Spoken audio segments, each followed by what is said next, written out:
இன்றைக்கி வந்து ஹைதராபாத் சிக்கன் செய்ய போகிறோம். இன்னும் நல்லா சூடேறிடுச்சு. 3 வெங்காயம் போட்டுக்கிறேன். அளவுக்கு ப்ரௌன் ஆன உடனே வெங்காயம் வந்து பொன்னிறமாக வறுத்து எடுத்து வச்சுட்டோம்.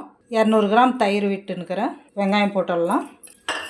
1 ஸ்பூன் வந்து சில்லி பவுடர் போட்டு, 1 ஸ்பூன் இஞ்சி பூண்டு பேஸ்ட்டு, 1/2 ஸ்பூன் மஞ்சாத்தூள், தேவையான கல்லுப்பு, கொஞ்சம் மல்லித்தலை போட்டுடலாம். 4 பச்சை மிளகா. இப்போ வந்து நம்ம சிக்கனை வந்து எல்லாம் மிக்ஸ் பண்ணி அரை மணி நேரம் வந்து இது ஊறட்டும்.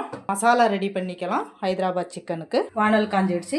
இப்போ வந்து 1 ஸ்பூன் வந்து மல்லி, 1 ஸ்பூன் வந்து ஜீரகம், ஒரு 10 முந்திரி, ஒரு இன்ச் அளவுக்கு பட்டை, 3 காஷ்மீர் சில்லி போட்டுனுக்கிறேன். ட்ரை ரோஸ்ட்டாக பண்ணி எடுத்துக்கலாம். வந்து அரைச்சி எடுத்துக்கலாம். ஒரு வெங்காயம் போட்டுனுக்கிறேன்.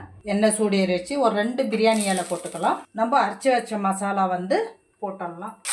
இப்போ வந்து நம்ம மிக்ஸ் பண்ண வச்சிருந்த சிக்கனை வந்து இதில் போட்டுக்கலாம். நல்லா கிளறி விட்டுனே இருக்கலாம். சிக்கன் வந்து தண்ணியெல்லாம் விட்டாச்சு. இது வந்து மல்லித்தலை வந்து நம்ம போட்டுடலாம். ஹைதராபாத் சிக்கன் கிரேவி ரெடி ஆயிடுச்சு.